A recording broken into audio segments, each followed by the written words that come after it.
So meter means measure. Measure means rule. That means meter is rules, and rules may just bend a little more than you think. In previous videos, we talked about the basics of meter, what it is and how it works. And when you're starting out, it's really not a bad idea to practice meter in its strictest sense. Part of the goal is to train your ear and your intuitive sense of rhythm. See, even though you do have intimate knowledge of English prosody already, you do, after all, know that you end a sentence with a period and not a period. The leap from your subconscious fluency to deliberately metrical verse can be a challenging one. It's not so much learning something new as making the tacit explicit, and that can come with some genuine difficulties. That said, once you do get a good handle on meter, it probably won't be long before one or two things happen. You may find yourself getting bored with the predictable drumbeat of every line you write. You may notice that renowned poets don't actually follow metrical patterns all that closely, or of course you may end up doing both at about the same time. As you get more experienced and meter becomes more intuitive, you'll likely find yourself craving a little more metrical freedom. And there's plenty of precedent for you to justify taking it. But, and this is a big but, I really do think it's worth getting strict, rock-solid meter deep in your bones before you start veering off the path.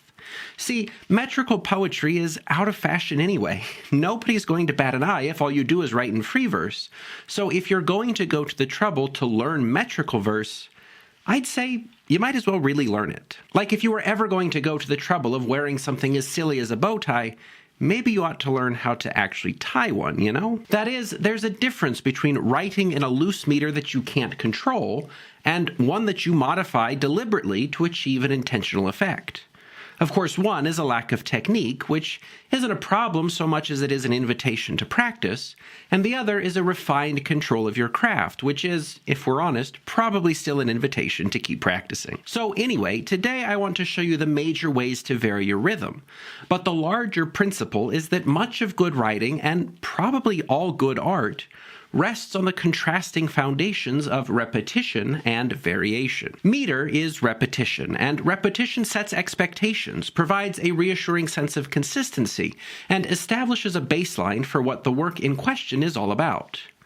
But that repetition can also become predictable, boring, and mechanical. So, to correct for the downsides of repetition and even to amplify its advantages, we add variation, which provides novelty and interest. A little variation disrupts the tedium of overly faithful consistency, and then makes the return to pattern all the more satisfying. All repetition is dull. All variation is disorienting.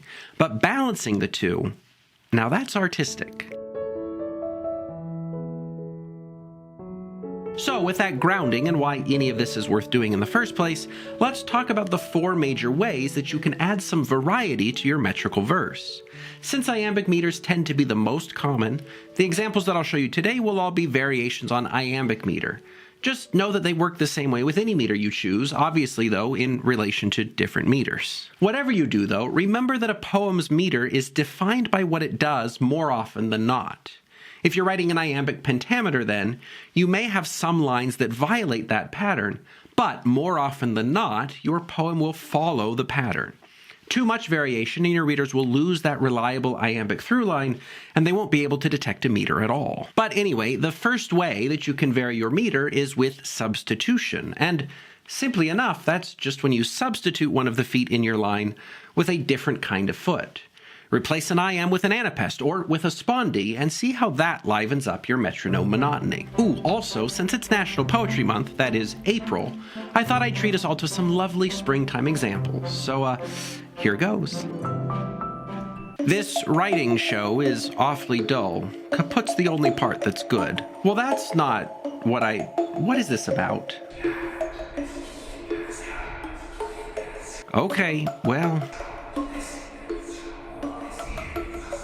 seasonally appropriate or not, here's a couplet in straight iambic tetrameter. Now what happens if we put some substitutions in here, swapping out a couple iambs for something else? I can't oversell how dull this show is. Hundreds screaming, please, stop, no. We maintain a reliable iambic pulse, But the anapest adds a little energetic skip, and the spondaic substitution at the end leaves us with 3 tortured stressed syllables, driving home the anguish of this melodramatic and totally uncalled for speaker's review of the show. In addition to substitution, you can try inversion. Take one of your feet in a line and flip it around. It's especially common at the beginning of iambic lines, and it's a move that the poet John Milton made a lot. So you may sometimes hear people call a flipped first iamb a Miltonic inversion. Keep that in your back pocket if you're ever cosplaying an insufferable academic. Anyway, here's what that looks like. Writing with Andrew, smart ones know, kaput's the hero of the show. Okay, so I guess this is just what we're doing today. Well, fine. The advantage of an inversion like this is that it lets you start the line with a stressed syllable, which can be the strong opening you may want to see in some cases. And yes, an inverted iamb is indistinguishable from a trochaic substitution. Just as if you were writing an anapest, an inverted anapest is structurally the same as a dactylic substitution. Does it really make a difference? Probably not, but they don't call it a Miltonic trochaic substitution, do they? As with all things, the terms are useful for identifying techniques, but they're much less important than the techniques themselves. Call them what you will, that's not going to be the reason you end up in jail. But enough of substitutions and inversions, let's get into the ruthless world of deletions. When you remove a syllable from a line, you're dealing with catalexis. When you remove the first syllable of a line, you have an acephalous, or literally headless line. Smash the like and comment too. Subscribe as well, dear viewer. In this case, we've lost an unstressed syllable from the beginning, giving us something like the strong opening of an inverted foot, but without the springy anapestic feel. And with our catalectic ending in the second line, we lose a stressed syllable, which sets us down for a softer landing that may also feel a little unresolved. But then, if we're removing syllables, we could also be adding them, couldn't we? You'll commonly see iambic lines ending with an extra unstressed syllable, like this pentameter line, which will probably say something mean about the show. Compared to Andrew, that kaput's a genius. Well, we love to see that, don't we? But this is what's traditionally known as a feminine ending, named because of how feminine suffixes work in French. English, of course, doesn't have a grammatical gender system like that, but I guess we decided to stick with the French terms anyway. For the same reason, you may see rhyming words like water and daughter called feminine rhymes, and that's because the initial rhyming syllables get followed by identical unstressed syllables. But of course, none of this will be on the final because this isn't school. Add a syllable to the beginning of a line, though, and now you have anacrusis, which, for the musically inclined among us today, works a lot like a pickup note. It's probably more common with trochees and dactyls. In fact, dactyls plus anacrusis might just be one of my favorite meters. It sounds a little something like this. By now you must realize you've been here too long. You could have had fun, but you watched to the end. And that's enough examples for today. I guess I'll have to beef up my security before we do something like this again, so that we can actually have nice examples. But I suppose they still do make their point.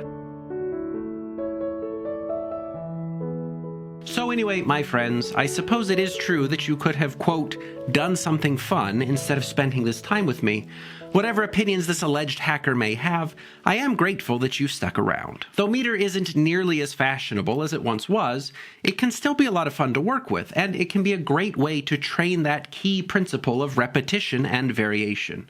You can still do it with free verse, but you have to create all new rules for each piece.